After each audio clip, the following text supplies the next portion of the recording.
Salut les pantouilleurs. Bienvenue dans ce nouveau petit quick tip pendant lequel je vais te partager mes deux grosses astuces pour avoir une pointe nickel sur mes pinceaux quand je vais peindre.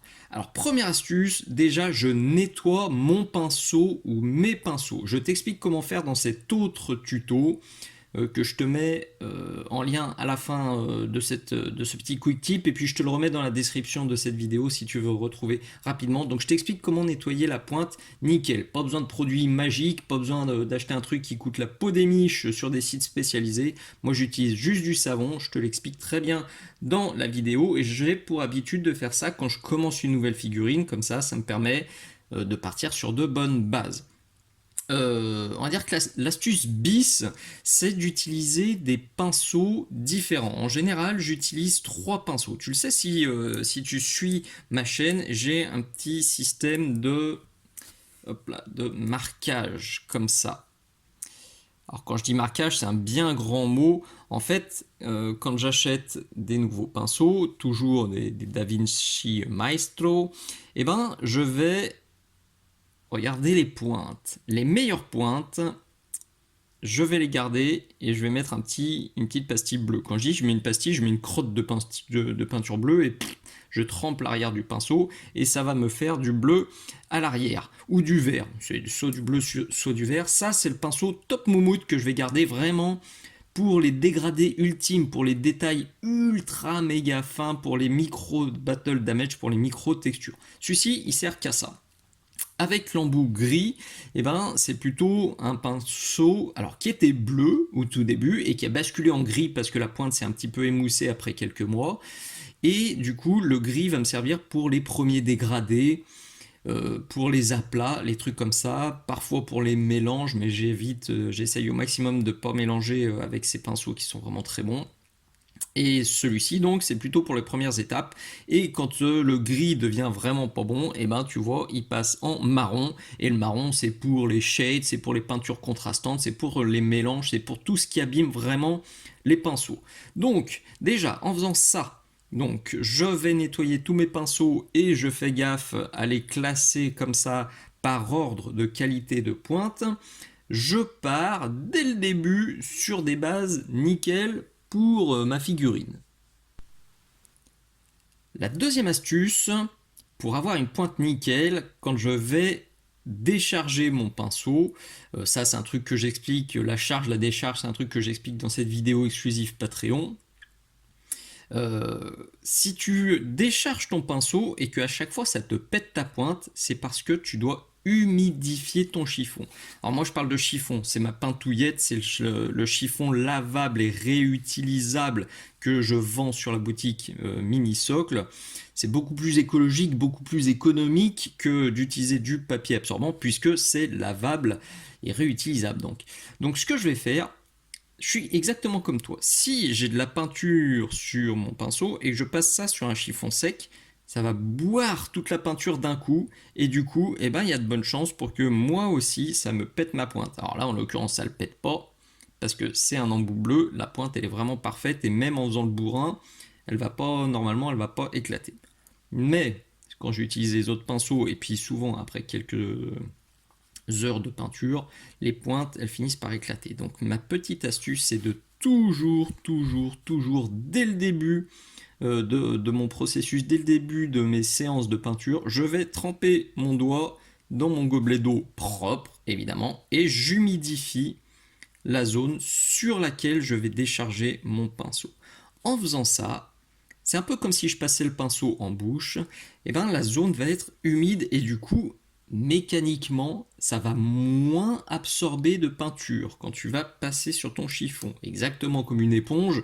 Si ton éponge est déjà pleine d'eau, tu auras beau passer sur une flaque d'eau ou sur un truc qui vient de tomber je ne sais où. Si ton éponge est déjà gorgée d'eau, elle va pas boire plus. C'est exactement la même chose. Là, comme j'ai déjà de l'eau, je vais vraiment pouvoir moduler et contrôler à fond la quantité de peinture que je vais décharger. Si j'appuie à peine et que je tourne mon pinceau comme ça, et ben ma pointe sera nickel. Si je veux décharger un peu plus, ce sera à moi d'appuyer un peu plus pour mieux décharger, pour plus décharger mon pinceau. Toujours quand je passe sur mon chiffon et donc sur ma zone humide, je fais un geste comme ça. Je tourne comme ça pour réaffiner ma pointe et là j'aurai une pointe absolument parfaite pour peindre mon pitou. Donc deuxième astuce, pense vraiment bien à humidifier ta peintouillette ou le chiffon que tu utilises. Tu auras beaucoup plus de contrôle sur ta manière de décharger et de nettoyer ton pinceau. Il faut que ce soit bien humide. Alors attention, bon, j'arrive même pas à le dire, tellement faut faire attention. Attention, warning puissance 10 millions. Le chiffon, au bout d'un moment, il va être un peu mouillé. Si tu es sur une table en bois, tu vas bousiller ta table. Donc moi, ce que je fais, je mets un petit peu de papier d'alu en dessous. Tu peux aussi mettre un bout de plastique, un bout de carte plastique, un truc comme ça. Mais ton chiffon humide ne doit pas être en contact direct avec ta table en bois, sinon tu vas vraiment la bousiller. Donc fais super attention. Cette astuce d'humidifier ton chiffon, je te garantis qu'elle va t'aider à mieux peindre, à peindre plus précisément. Mais si elle te bousille ta table, tu vas pas être super content. Donc attention, je t'aurais prévenu, je veux pas entendre de messages chonchon. Ouais, j'ai bousillé ma table à cause de toi, ma femme est pas contente ou mon conjoint est pas content. Je t'ai prévenu, protège bien ta table avant de réaliser cette petite astuce pour sauver tes meubles. Voilà, c'était vraiment tout simple, mais je vous garantis que après avoir discuté de ça avec des tas et des tas et des tas d'élèves, que ce soit en distanciel ou en présentiel, eh ben, il y en a quasiment aucun qui fait ça. Aucun qui nettoie ses pinceaux, aucun qui... alors si, j'en ai connu qui prenaient des pinceaux différents selon ce qu'il faisait, mais c'est rarissime. Et alors là, je vous garantis qu'il n'y en a aucun qui pense à humidifier son chiffon avant. Fais ça et vraiment je te garantis que tu vas gagner en finesse et que tu vas gagner en maîtrise. Si ça suffit pas, j'ai aussi plein de tutos sur mon Patreon qui t'expliquent comment peindre plus précisément, comment avoir plus de détails, plus de maîtrise, comment réussir tes dégradés, etc.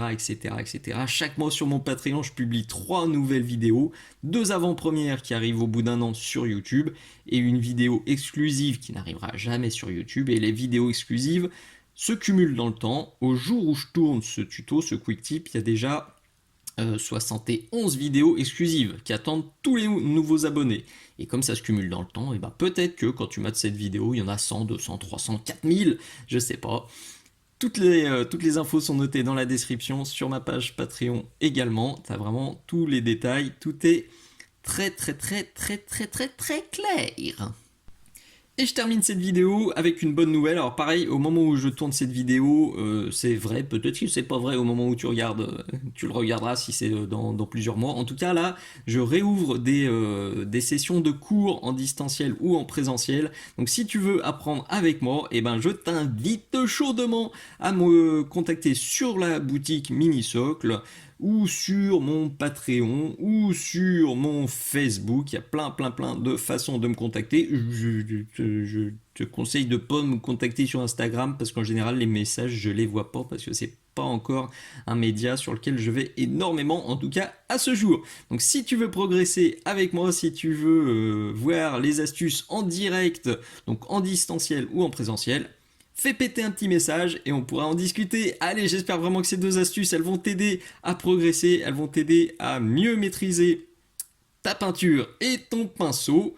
Et surtout, c'est le plus important, à te faire plaisir, à moins galérer quand tu peins et à t'amuser un max. Des bises, à très bientôt, ciao ciao.